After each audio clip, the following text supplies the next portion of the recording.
Jennifer Petersen, Salem District. Virginia Administrative Law, Article 5, subsection 22.1-115 requires schools to have the following expenditures for school funds. 1, instruction. 2, administrative, attendance, and health. 3, pupil transportation. 4, operations and maintenance. 5, school, food services, and other non-instructional operations by Ms. Cole. 6, facilities. 7, debt and fund transfers. 8, technology. 9, contingency services. These are appropriated funds. As such, appropriated funds come with very specific rules of what they can be used for. For those unfamiliar with appropriations are different buckets of money. In this case, 9 different buckets, which means, for example, transportation funds cannot be used for food. So I took a day and I went through the SCPS FY22 budget and expenses. Your own budget has the term library, books, and supplies under improvement of instruction and media services. And then I looked at your expenses for last year using the term library books and library subscriptions. I found all these expenses were charged to 2 codes, 5.11 and 5.13. 5.11 is also labeled classroom instruction. 5.13 is improvement instruction and media services. These codes are not unique to the library.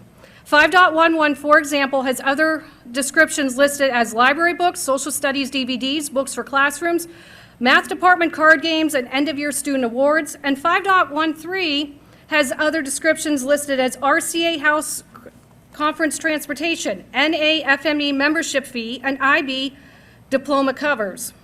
So we took a look at your policies. All of the challenges are done under IIAR, and they are labeled as instruction.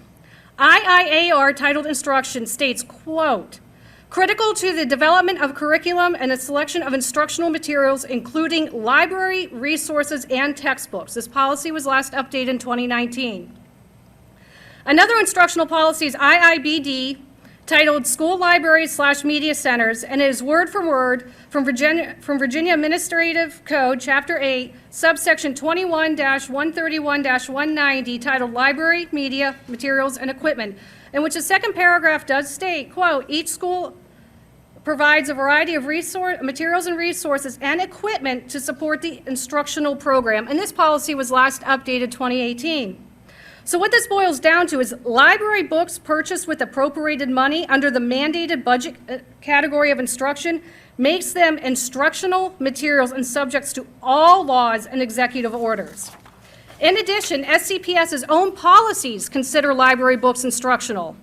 Governor Youngkin wrote Executive Order 1 on 1/15 of this year to end divisive education. As library books seem to fall under instruction, these books are also subject to this executive order, as well as former SB 656, now codified in subsection 22.1-16.8, requiring parental notification for sexually explicit books. And as Ms. Cacciatore has pointed out, the law does not contain the wording of excluding library books as the bill did.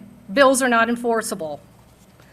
And a couple of parents and myself, we did meet with the superintendent, and we were told that all of the appeals, all of the challenges were following school policy.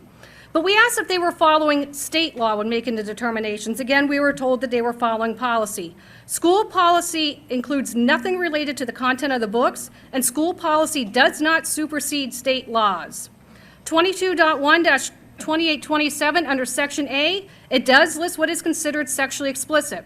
This law pulls in 18.2-390, and that law further defines the definitions of sexually explicit and states a minor is under the age of 18.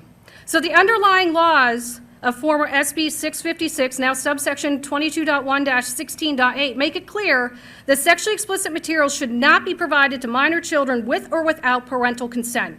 Every book challenged meets at least one of those definitions under Virginia law for sexually explicit content. As of today, there have been 29 challenged books.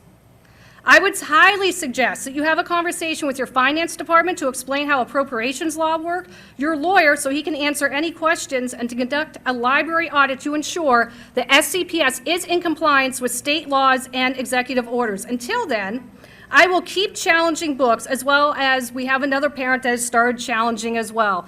And by the way, as much as Ms. Shelley says she is going to write to Youngkin, I've already sent this all over to the Attorney General's office last night. Thank you.